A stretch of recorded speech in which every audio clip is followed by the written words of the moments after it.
বিশ্বখন মই কলিজা কপাই আছো নে নাই মোক আপোনালোকে 20 জন বিধায়ক দিয়ক অসমৰ পৰা আপোনালোকে অসমৰ পৰা মোক 20 জন বিধায়ক দিয়ক ৰঙা নদীৰ পৰা আপোনালোকে মোক ৰাইজৰ দলৰ বিধায়ক দিয়ক মই এখন নতুন ৰঙা নদী আপোনালোকক উপহাৰ দিম মোক 20 জন এমএলএ দিয়ক মই আপোনালোকক এখন নতুন অসম উপহাৰ দিম নতুন অসম এখন আপোনালোকক উপহাৰ দিম যিখন অসমত প্ৰত্যেকজনা পথাৰত পানী যোগান হ'ব প্ৰত্যেকজনা পথাৰ মাটিত মানুহৰ মাটিৰ পট্টা থাকিব পথাৰত পানী যোগান হ'ব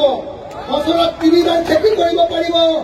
যি খেতি কৰিব তাৰ মাটিৰ খাজনা ফ্ৰী কৰি দিয়া হ'ব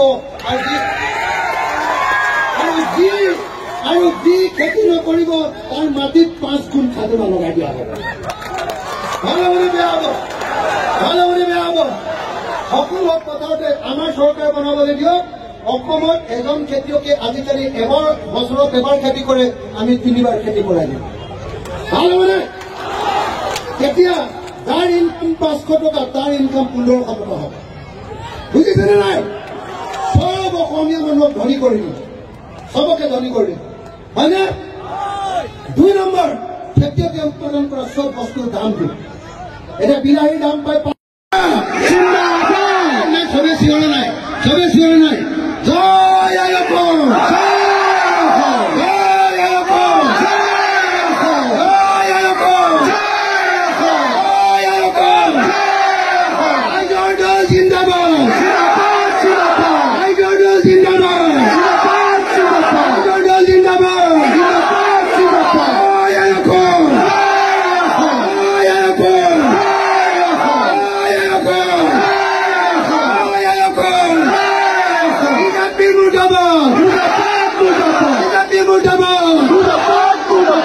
মুসলমানের রাজনীতি বন্ধ করো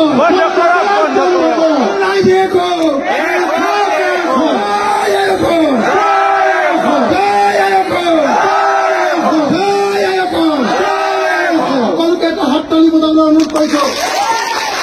আরো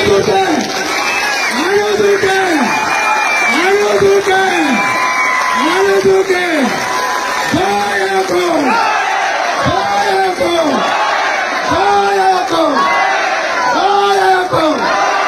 ধন্যবাদ বিশ্বখন মই কলিজা কপাই আছো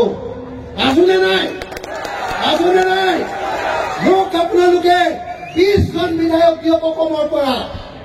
আপোনালোকে অসমৰ পৰা মোক 20 জন বিধায়ক দিয়ক ৰঙা নদীৰ পৰা আপোনালোকে মোক ৰাইজৰ দলৰ বিধায়ক দিয়ক মই এখন নতুন ৰঙা নদী আপোনালোকক উপহাৰ দিম মোক 20 জন এমএলএ দিয়ক মই আপোনালোকক এখন নতুন অসম উপহাৰ দিম নতুন অসম এখন আপোনালোকক উপহাৰ দিম যিখন অসমত প্ৰত্যেকজনা পথাৰত পানী যোগান হ'ব প্ৰত্যেকজনা পথাৰ মাটিত মানুহৰ মাটিৰ পট্টা থাকিব পথাৰত পানী যোগান হ'ব বছৰত 3 বাৰ খেতি কৰিব পাৰিব যি খেতি কৰিব তাৰ মাটিৰ খাজনা ফ্ৰী কৰি দিয়া হ'ব আৰু